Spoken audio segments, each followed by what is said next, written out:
Bismillahirrahmanirrahim. Assalamualaikum warahmatullahi wabarakatuh. Alhamdulillahirabbil alamin. Wassalatu wassalamu ala asrofil anbiya'i wal mursalin wa ala alihi washabbihi ajma'in. Amma ba'du.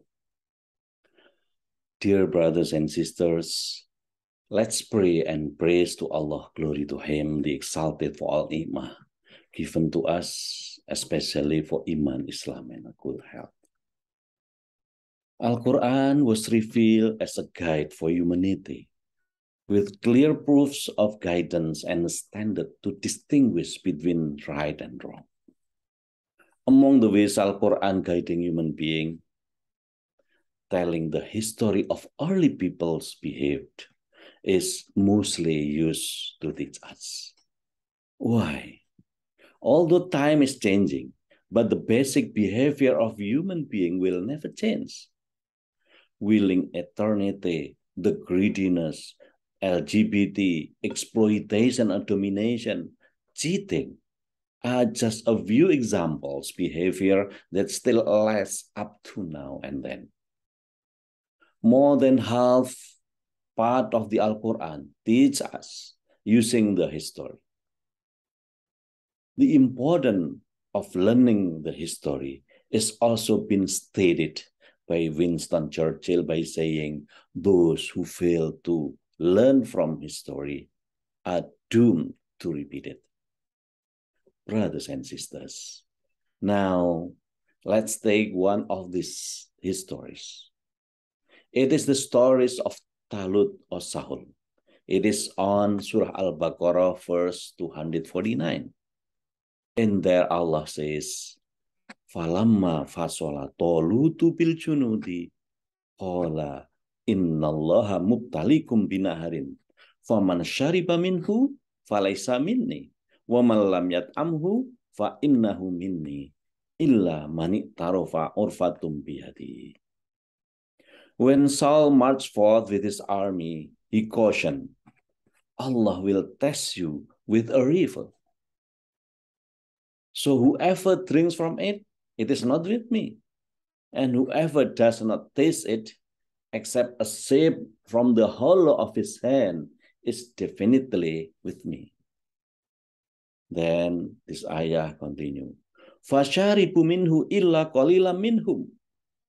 Falamma jawazahu huwa walladina amanu ma'ahu qalu la taqata lana al-yawma bijaluta wa junudi. They all drank except for a few. When he and the remaining faithful with him crossed the river, they said, now we are no match for Goliath and his warriors. And the last part of this ayah says, Qala alladhina yadhunnuna annahum mulaqullah kam min fi'atin qalilatin ghalabat fi'atan kathiratan bi'idnillah. Wallahu ma'as sabirin. But those believers who were certain they will meet Allah reason. How many times has a small force vanquished a mighty army by the will of Allah? And Allah is always with steadfast. There are several lessons from this verse. First, this verse tells us that to gain the victory, we must struggle and focus. There are a lot of a good thing in front of us, which actually they are barrier and temptation to the victory. Most of Saul's army can stand with the temptation of water when they were thirsty. Their goal is to defeat Goliath, which instill needs a lot of efforts to go there. In fact, most of the army failed from the trial. Only a few of the army succeeded from the test. This thing gives a clear picture to us that most of people often forget to focus on the goal of their lives. They are so easy forget their ultimate goal and change that to small and short-term wishes. The ultimate goal of human being, in fact, is to go back to Jannah as they originate from there. To achieve that goal, we should focus and prioritize what should be done. We should not obscured by the temptation of the world lives. Satan always persuades by providing delusion of enjoyment. No wonder most people follow the path of Satan, since it looks full of joy and easy to do. Only a few people can stand with the temptation. Second lesson from previous verse is that Islam do not forbid us to savor our part of world life amenities. We still can take those delicacies and conveniences, but not in exaggerate way. It's only used to support our lives and worships. It is represented by the story that Saul didn't forbid them to drink the water. Saul allowed them to drink it, but only a sip of the hollow of their hands. Brothers and sisters, most people are having misorientation regarding the effort to achieve their ultimate goal. There are so many verses guided us to do right one, but in fact, we do the opposite way. Take a look here. When we are called to do the prayer, Allah says on Surah Al-Jum'ah, verse 9, Ya ayyuhalladzina amanu idza nudiya lis-sholati min yaumil jumu'ati fas'au ila dzikrillahi wa dzarul bai'. Oh, you who have believed, when the adhan is called for the prayer on the day of the Jum'ah, then proceed to the remembrance of Allah and live straight. It is better for you if you only know. In that verse, Al-Quran uses fas'au, that come from Arabic sa'a yas'a, and it means haste, hurry up to fulfill the call. And the other ayah, Allah also say regarding the kindness. It is on Surah Al-Baqarah, verse 148. Fastabikul khairat, which means race to all that goods. And here Al-Quran uses istabik, that come from sabakoyas biku, which means prioritize, precede. And here Muslim should try to put the first, fastest, biggest, and highest in doing the good thing. And asking the forgiveness to Allah. We know we have a lot of mistake. So we must ask the forgiveness to Allah. In Surah Ali Imran, verse 133, Allah says, Wasari'u ila maghfiratim mir rabbikum wa jannatin arduhas samawati wal ard uiddat lil muttaqin. And hasten to forgiveness from your Lord, and a garden as wide as the heavens and earth, prepare for the righteous. And here Al-Quran uses sari'u, that's come from saru'ayu sari'u, mean hasten, hurry up, urge.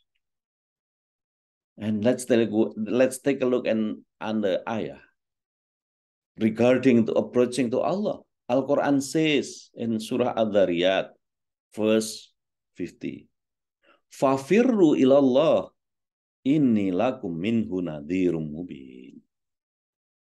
Fafirru ilallah. So flee to Allah. Indeed, I am to you from him a clear warner. Al-Quran uses firru, mean again rush, outrun to go to Allah. Be fast. Conversely, when talking about the world things, Al-Quran says on Surah Al-Mulk, verse 15, Huwaladhi ja'ala lakumul ardo dhalulan, famsu fi manakibiha, wa kulu min rizkih, wa ilaihin nusur. He is the one who smoothed out the earth for you. So walk among its slopes and eat from his provisions, and to him is the resurrection of all. In here, in doing the world life, Al-Quran uses masa, mean just walk, just walk. Those verses above are the guideline for Muslim. We should haste, hurry up, race, rush, and outrun for fulfilling the call of prayer, doing the kindness, asking the forgiveness, and back to Allah. While Muslim just asked to walk, only walk for any matter relating for the world things. Therefore, the third lesson that can be drawn for the verse say, La tokota lana al-yawma bijaluta wa junudi. Now, we are no match for the Goliath and his warrior. From this story, Saul's army disobeyed the order of the Saul not to drink the water too much. They do not have any spirit to fight Jalut and his army. It depicts the condition that if we are too busy to do for our life in the world, then we do not have any energy to do for our life hereafter. We're supposed to just walk for the world life, but should fast, run, rush, hurry up for life after. In fact, we often forget and doing the opposite thing. Fast, run, rush, hurry up for life hereafter, while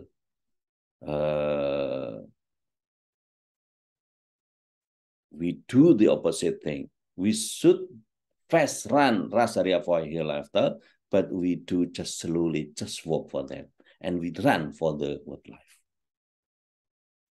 This verse, using story of Saul army, remind us that life in the world is not our goal. So we should not look at the joy of the world as our attentiveness. Do not lose the energy to collect the provision of your afterlife because of too tired in catching them. Last part of the verse gives us fourth lesson, that all of the struggle to achieve the victory is not easy. Gaining the ultimate joyful in Jannah needs a lot of sacrifices. But Allah promises help to us to seize Jannatul Firdaus, and He never fails in His promise. Innahu la yukhliful mi'ad. Those are the precious lessons taught by Al-Quran using the story of Saul. And let's implement the value beyond those lessons. May Allah always give hidayah to us, not to have misorientation regarding our life in the world, and lead us to Shiratal Mustaqim. Amin ya rabbal alamin. Billahi taufiq wal hidayah. Wassalamualaikum warahmatullahi wabarakatuh. Thank you very much.